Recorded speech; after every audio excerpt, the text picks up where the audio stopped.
The cream linen envelope sits on my glass desk like an accusation. Heavy stock paper, gold embossed return address my parents never skimp on presentation. I trace my finger over my name, written in my mother's perfect penmanship. Marion Blake. Not Miss Blake, the name my employees use with a reverence that still startles me sometimes. I don't need to open it. Annual Blake family reunion, scheduled with military precision 11 months in advance. Same insufferable questions awaiting me. When will you find a real job? Have you considered coming to work for your father? Are you still wasting time on that little website? A sharp knock rattles my office door, the one my team knows to use when something can't wait. Come in. Diane bursts through the doorway, iPad clutched against her chest, eyes wide. In 3 years as my executive assistant, I've never seen her sprint. Miss Blake, Forbes just announced their next cover. My stomach drops. When? 5 minutes ago. It's all over Twitter already. She turns the iPad toward me. The mock-up glows on the screen.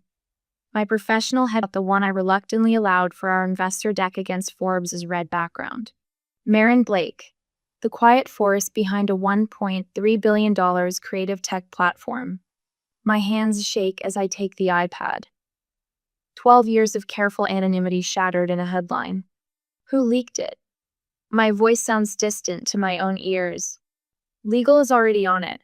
The reporter had sources from last month's Series D investors. I nod, mind racing through implications. Dad's investment firm associates subscribe to Forbes. Lucas, my golden child brother, probably has a digital alert set for industry news. My mother's friends devour business gossip like chocolate. Get the team together in the conference room, 20 minutes. Diane nods and disappears, leaving me alone with the reunion invitation and the destruction of my carefully constructed facade. Last Thanksgiving, Dad's mahogany dining table stretches between us like a battleground. Marin, darling, Mom's voice carries that particular note of concern she reserves for me. It's been, 7 years with your little art website? Maybe it's time to consider something more substantial? I take a careful sip of wine. $400 million in private valuation, burning a hole in my tongue. It pays the bills, Mom. Barely from what you've told us, Dad says, not bothering to look up from his plate. Lucas smirks from across the table. Some of us had big news today. Got that promotion to head of acquisitions. Congratulations, I murmur, cutting my turkey into perfect squares.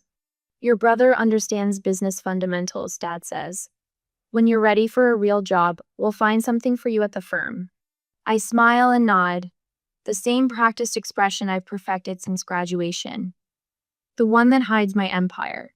Cold glass presses against my forehead as I stare out at the Manhattan skyline from my corner office. 42 floors up, with a view most executives twice my age would kill for. Behind me, the modern workspace hums with activity. 120 people building something extraordinarily vision, brought to life through their talent. The legal structure took months to perfect. Shell companies, privacy agreements, strategic use of my initials instead of my full name.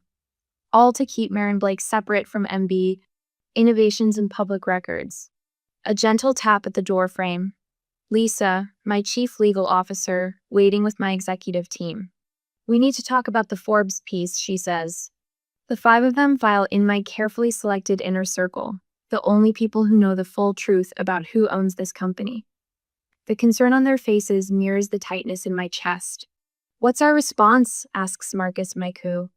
I turn from the window, decision crystallizing. It's time they knew. I'm done hiding.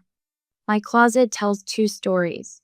On the left, modest blouses, sensible slacks, the costume I wear to family gatherings.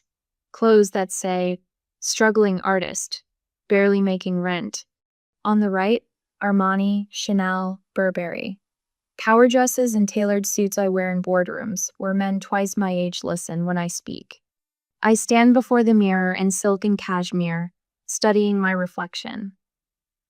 The woman my family believes they know versus the CEO I've become. No more pretending, I whisper to myself. From my nightstand, I take the advance copy of Forbes, delivered by courier this morning. The weight of it feels significant in my hands. I slide it deliberately into my designer handbag. The town car idles outside my Tribeca loft. My driver, sensing my mood, remains silent as I settle into the back seat. The Blake residence in Greenwich, I tell him. The car pulls away from the curb, carrying me toward a family that's about to meet me for the first time. 12 years ago, I stood on the NYU quad clutching 2 diploma cases to my chest like shields. Finance and fine arts, a combination that raised eyebrows among classmates and professors alike. Spring sunshine warmed my face as I searched the crowd for my family, spotting my mother's peach dress and my father's stern profile near the fountain. Marin, my roommate Ellie, barreled through the sea of black gowns, camera dangling from her wrist. We did it! I hugged her with one arm, still holding my diplomas. Can you believe it? So tonight, she whispered, we celebrate, and tomorrow you pitch them, right? The business plan. 42 meticulous pages tucked into my bedside table drawer, each spreadsheet triple-checked, each projection conservative yet promising. My hands trembled just thinking about it. What if they hate it? The question slipped out before I could catch it. Ellie squeezed my shoulders. They won't. This platform could change everything for independent artists. And you've got the numbers to prove it. My father's investment firm specialized in recognizing potential. Surely he'd see it in me. The Blake family dining room stretched before me like a courtroom. Mahogany table polished to mirror shine, sterling silver candlesticks reflecting tiny flames. My father at the head, mother to his right, Lucas slouched opposite me with his perpetual smirk. Places we'd occupied for 22 years, never changing. Well, Marin, my father said, folding his napkin precisely. Let's see this grand idea Lucas tells me you've been working on. I placed my leather portfolio on the table, hands steadier than I expected. It's a digital platform connecting artists directly with buyers. No middlemen, no galleries taking 40% commissions. Another art website? Lucas interrupted, reaching for his wine. Aren't there already dozens? Not like this. I opened the portfolio, revealing charts tracking the emerging online art market. Those platforms treat artists as inventory. Mine treats them as partners. I walked them through my Visiona searchable marketplace with commission structures benefiting creators, authentication protocols, and pricing algorithms balancing market rates with fair compensation. Words flowed easier with each slide, my passion building. Until my father's hand sliced through the air. This artsy nonsense won't ever turn a profit. The words landed like a gavel, final, damning. I stared at him, breath catching. Did you even look at the projections? My mother touched my wrist. Honey, wouldn't you be happier at your father's firm? Lucas loves it there. She's too sensitive for real business, Lucas added, his voice thick with false concern. Come back when you've got a real business plan, sis. This is a real business plan.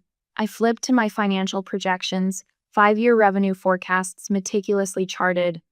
I've identified market gaps, established differentiation factors, calculated acquisition costs. That art degree really did a number on you, Lucas chuckled.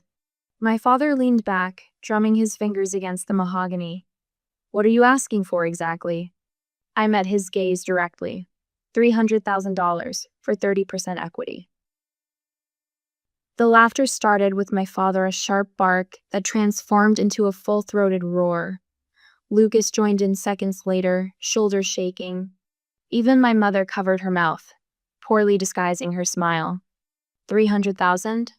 My father wiped his eyes. For a website where people sell finger paintings? I gathered my papers with numb fingers, tucking them back into their folder. The room tilted slightly, my breakfast rising in my throat. No, my father said, amusement still coloring his voice. Absolutely not. Not even a consideration? My voice sounded distant, as if coming from somewhere above me. Invest in a fantasy instead of a business? He shook his head. That would be irresponsible. We're trying to help you, Marin. My mother's voice dripped with the condescension she reserved for family charity cases. You're just not business-minded like your father and brother. The word no echoed in my head the entire drive back to my apartment. Cardboard boxes surrounded me, each labeled in thick black marker. Kitchen. Books. Winter clothes. I folded another sweater, mechanical movements requiring no thought. My childhood bedroom felt foreign now, plastered with someone else's achievements and dreams. The lease papers for the tiny Queen's apartment sat on my desk, signed yesterday morning. $900 a month for 400 square feet and a bathtub with mysterious stains. All I could afford on my savings. I placed the note on my perfectly made bed, taking some time to figure things out. Don't worry about me. 6 hours later, I unlocked the door to my new life. The apartment smelled of old cigarettes and cheap paint. A radiator clanked in the corner, fighting against November chill. I unpacked my laptop first, setting it on a cardboard box, serving as desk and dining table. The business plan seemed to glow on the screen as I opened it again. They can believe I'm struggling, I whispered to the empty room. I'll prove them wrong. Red digits on my microwave clock read 3:47 a.m. My eyes burned, back screaming from hunching over code for 18 hours straight. But the platform framework lived. Crude and unpolished, but breathing. I clicked through the upload portal, testing the transaction sequence for the 5th time that night. The confirmation page flashed on screen a sample painting successfully listed, tagged, and priced. My phone buzzed with a text from Emma, one of 5 artists who'd agreed to test my beta version. Just saw your message. You're seriously doing this? Count me in. A week later, Emma's abstract composition whirls of blue against fractured gold became my platform's first sale. $750 transferred directly to her account, minus my modest 12% commission. I printed the transaction receipt, thumbtacking it to my wall. $90. Not enough for groceries that week, but something far more valuable. Proof. Coffee scalds my tongue as I prepare for my 5th investor meeting this week. The Starbucks near Grand Central buzzes with morning commuters while I guard my corner table, spreadsheets fanned out like battle plans. My laptop shows the pitch deck I've refined after 27 rejections. 28 might break me. The investor, venture capitalist with salt and pepper hair and a Brooks Brothers suit, checks his watch as I walk him through projected growth metrics. His eyes glaze over when I mention digital art licensing. Interesting concept, he says, closing my folder before I reach the financial projections. The market seems limited. The rejection letter lands in my inbox before I make it back to my Queen's apartment. I pin it on my wall alongside the others. 28 neat rows of, unfortunately at this time, and not the right fit for our portfolio. My eyes drift to the family photo in the corner, Lucas's promotion celebration at the country club. My absence carefully explained away. Marin's little website keeps her so busy. If they only knew. 3 years in, the platform reaches 10,000 artists. I celebrate with instant ramen at my desk, scrolling through user testimonials. Sold my first commission through your platform last week. Quit my day job. This is all I do now. Found clients in Europe. Never thought my work would travel farther than I have. A knock interrupts my scrolling.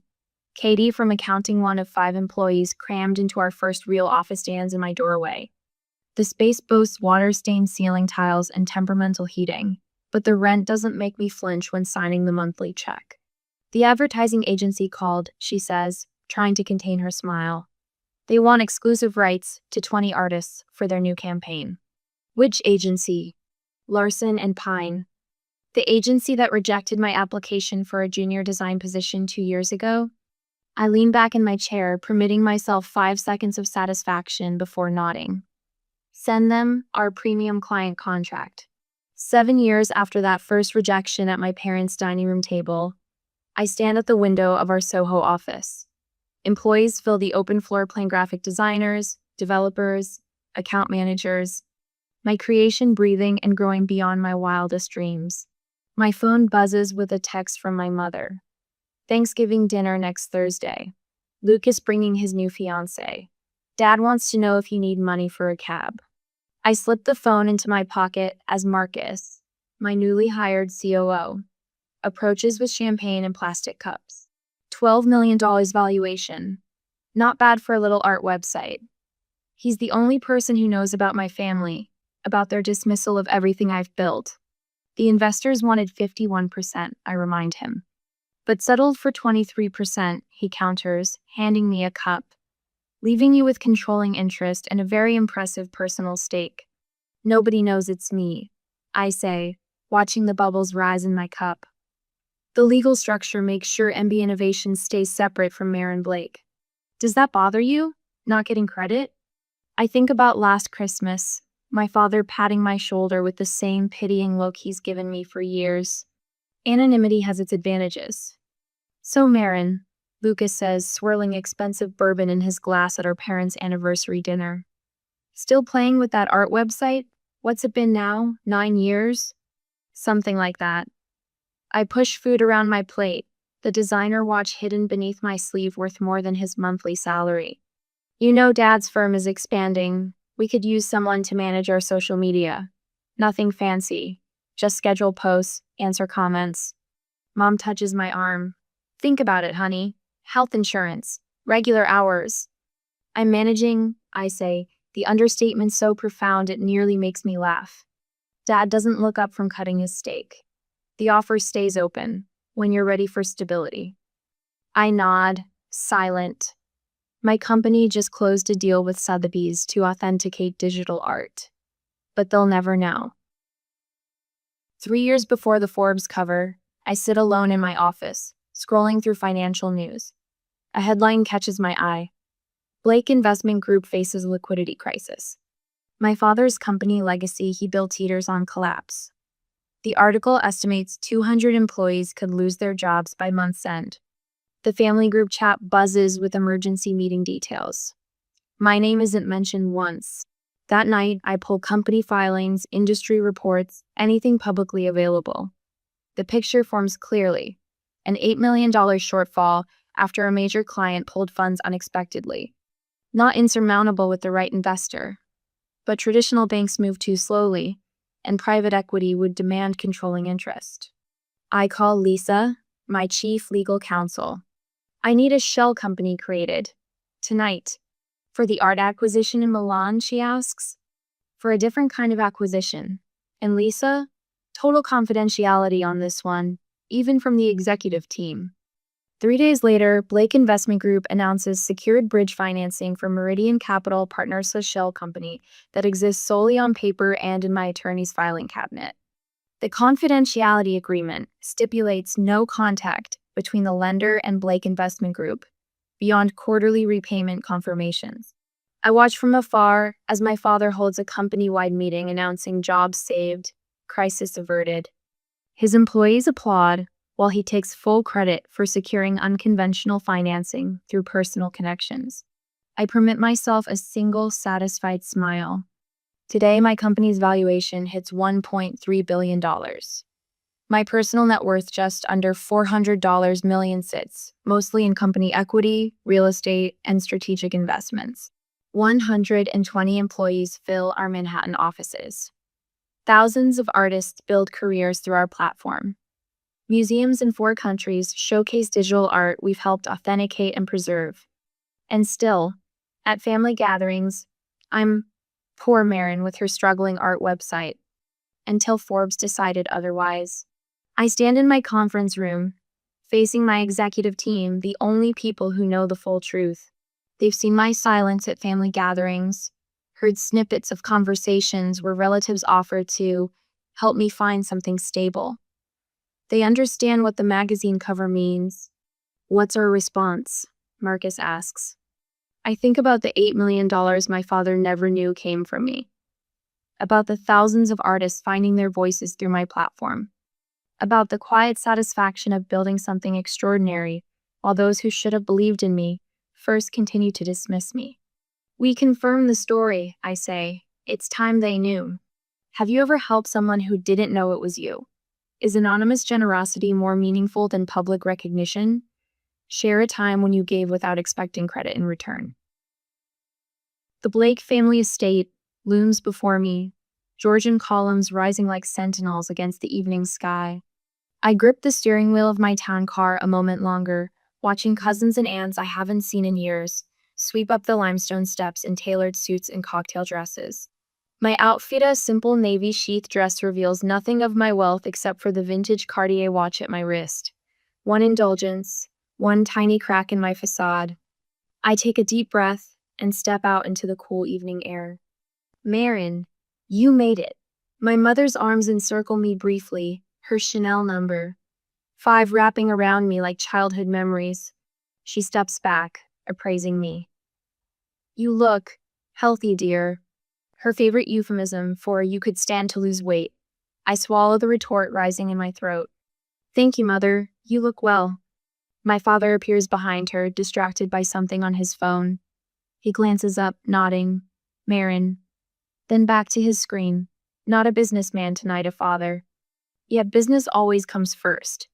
Did you hear about Lucas's new acquisition? Mother steers me toward the house. 30 million. The board approved it unanimously. Lucas materializes on cue, champagne flute in hand. Baby sister.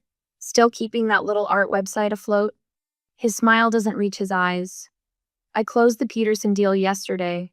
You probably saw it in the journal. Congratulations, I murmur, scanning the room. 3 cousins by the fireplace are whispering, their glances darting my way, then quickly away. The Forbes cover. They've seen it. The dining room gleams with crystal and silver. Place cards separate me from my immediate family mother's subtle management of the family hierarchy. I'm seated between Aunt Judith and my cousin's new husband. The strategic placement of the unsuccessful relative. Conversation flows around me like water around a stone. Mutual fund performances. Vacation homes in the Hamptons. Lucas's voice rises above the rest as he details his latest corporate raid. Strip the company down to its profitable divisions. The board didn't see the value hiding in plain sight. I sip my wine, watching the performance. For 12 years, I've sat at this table, playing the role they assigned me. Tonight feels different. The weight of the magazine in my handbag presses against my ribs. The clink of silver against crystal cuts through the dinner chatter. My father rises, glass held high. I'd like to say something important tonight. The table quiets immediately. Even Lucas stops mid-sentence. 3 years ago, Blake Investment Group faced a crisis that nearly destroyed us. A liquidity crunch that threatened 200 families who depend on us. His voice drops, uncharacteristically vulnerable. We exhausted every traditional option.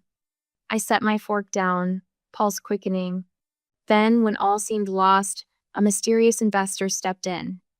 $8 million wired overnight. A bridge loan that saved everything we built. My throat tightens. The confidentiality agreement prevents me from knowing who this angel investor was. He raises his glass higher. But whoever you are, you saved 200 families. We are eternally grateful. The silence that follows feels electric. I push back my chair and stand, the legs scraping against hardwood. Every head turns. That was me. My voice carries clear across the table. I wired the funds.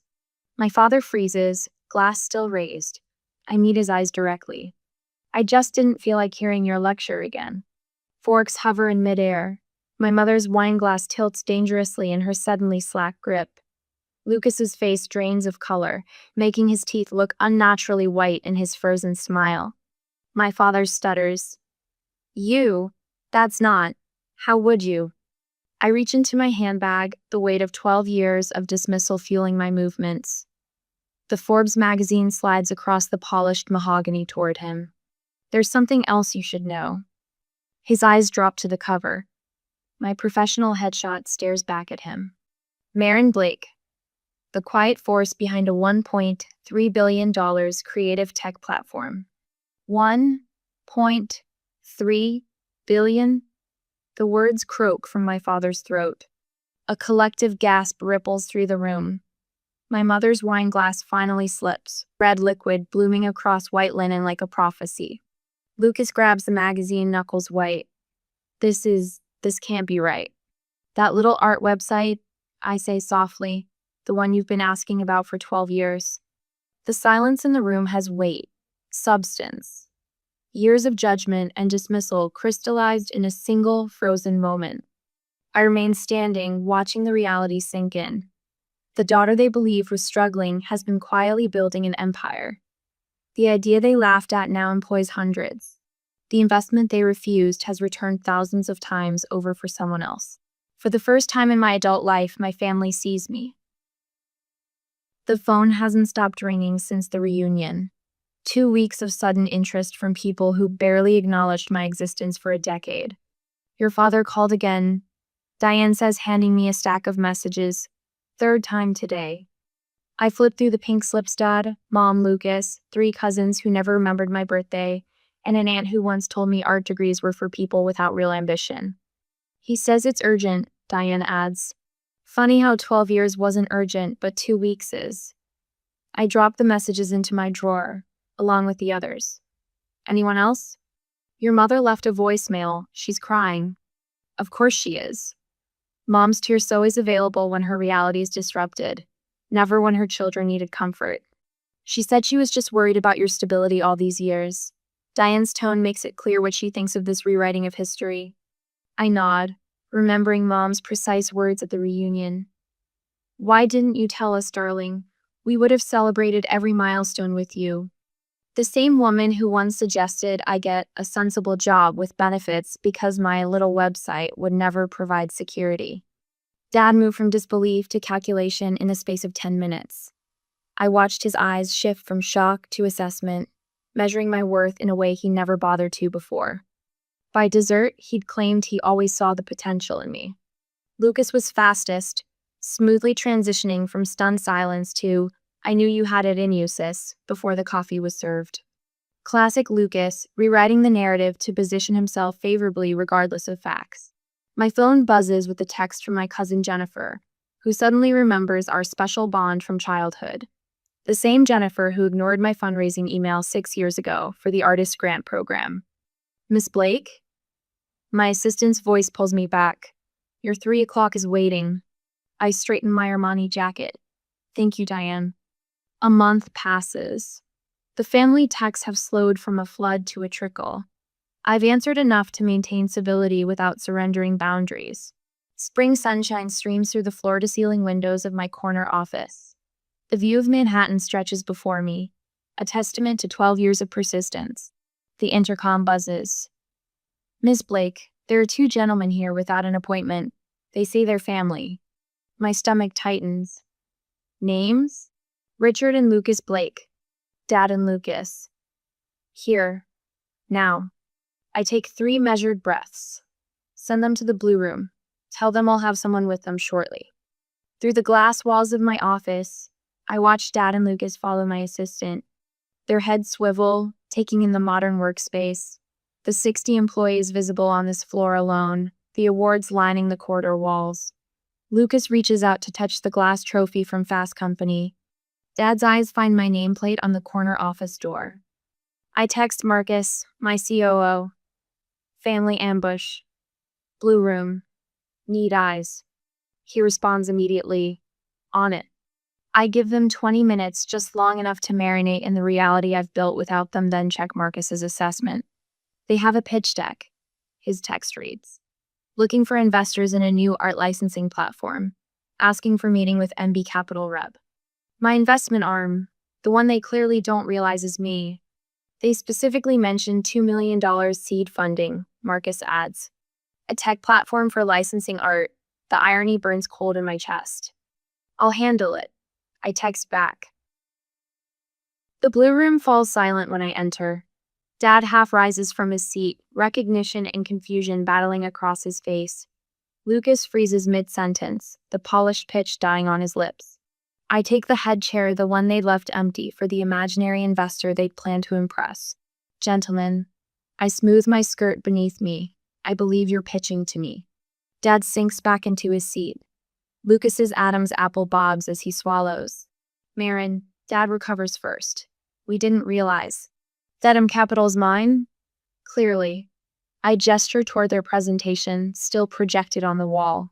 Please continue. I'm interested in your concept for... I glance at the title slide, Artworth Licensing Platform. Lucas fumbles with the clicker. It's actually, we were hoping to discuss with the investment team first before. I am the investment team. I say simply, this is my company. All of it. The silence stretches between us, taut with unspoken recognition. Dad leans forward. We've been developing this concept for several months. The market research indicates substantial growth potential in the digital art licensing sector. His voice steadies as he slips into familiar pitch territory. We're seeking $2 million in seed capital for a projected 30% equity stake. Exactly what I asked from him 12 years ago. Impressive, I say, opening the leather portfolio before me. I've reviewed similar proposals in this space. The market is certainly active. Hope flickers in their eyes. I slide a folder across the table. Before we proceed, I wanted to share some relevant background information. Dad opens it, Lucas leaning close. Inside, printouts of every dismissive email, every belittling text, every family dinner conversation where they mocked my little art project. Transcripts I'd had Diane compile from my meticulous records. 12 years ago, you said I wasn't business-minded. My voice remains conversational, neither bitter nor triumphant. You said digital art platforms would never turn a profit. You said I needed a real job with realistic expectations. Dad's fingers hover over a printout of his own email. Stop wasting time on pipe dreams, Marin. The adults are trying to build something that matters. Today, you're pitching me your dream. I close my portfolio, and I'm saying no. Lucas starts to protest, but Dad silences him with a hand on his arm. For once, my father looks his age. I helped you once, I continue. That was for the employees. 200 families who didn't deserve to suffer for management's mistakes. I stand, smoothing invisible wrinkles from my skirt. I'm not your safety net. Not anymore. Marin. Dad's voice lacks its usual authority. We're family. Yes, I agree. We are. And this time, you're on your own. I walk to the door, then pause. The weight of a decade of silence finally lifting from my shoulders. Good luck with your venture, gentlemen. Diane will show you out. My corner office gleams with morning light as I review our Spring Arts grant selections. The platform I built now supports thousands of artists, with a team of 120 people who share my vision. No Forbes cover or Industry Innovator Award on my shelf means as much as these 20 new creators will fund. The committee is waiting for your approval, Miss Blake. Diane says from the doorway. Tell them it's perfect. Last night, I hosted my executive team at my actual home and not the modest apartment I kept for family visits. We drank good scotch and talked until midnight. These people who believed in me when blood relatives wouldn't spare a dime. My CFO raised his glass when our latest valuation hit headlines. My marketing director showed baby pictures and asked for advice. They're the family I chose. The weight of pretending has lifted, leaving me lighter than I felt in 12 years. I sleep better in my Tribeca loft, no longer rehearsing modest responses to inevitable questions about my struggling business. My closet contains no more costumes, just clothes that reflect the woman I've become. A cream envelope sits on my desk bearing my father's law firm letterhead. For 5 days, it's remained sealed, a ticking bomb I've circled but never touched. The memory of our last encounter, his face when I rejected his business pitch, keeps my letter opener at bay. Coward, I whisper and slice it open. My father's handwriting carries decades of authority-precise strokes that once signed billion-dollar deals. I read aloud, needing to hear the words in real space. I was wrong. 3 words I never expected from William Blake. You didn't just prove us wrong, you proved yourself right. I've spent 30 years identifying potential, yet missed it sitting across my own dinner table. I'm sorry it took so long to see it. My hands tremble. Outside, Manhattan continues its endless movement, unaware of seismic shifts in my private world. Your mother and I would like to know the daughter we failed to see. In my private workshop where I still create art when spreadsheets overwhelm me, I find a simple black frame.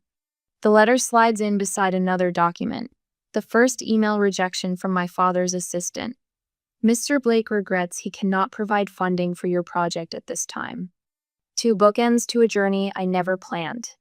Thanksgiving arrives exactly 1 year after the confrontation that changed everything. The invitation sits on my counter for weeks before I decide. This time, there will be boundaries. I drive my own car up the winding driveway to their Greenwich estate, wearing clothes that reflect my actual taste. The emerald silk blouse cost more than I pretended to make in a month during previous gatherings. My mother meets me at the door, her eyes taking in the woman I've become without the disguise of struggle. "You look wonderful," she says without the undercurrent of concern. "Marin." My father stands in the entryway, respect replacing the dismissive glances of previous years. Not warmth, but something more valuable: recognition. Lucas approaches cautiously, humility reshaping his once smug features. "Your latest acquisition was brilliant," he offers without his usual competitive edge. "Your funding program for student artists sits changing lives." My mother says, genuine interest replacing performative concern.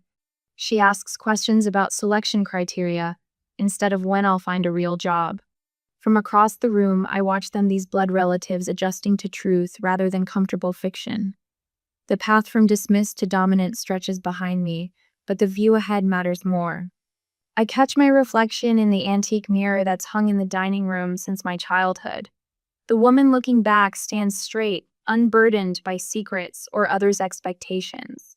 Success was never about revenge. It was about finally being seen for who I truly am.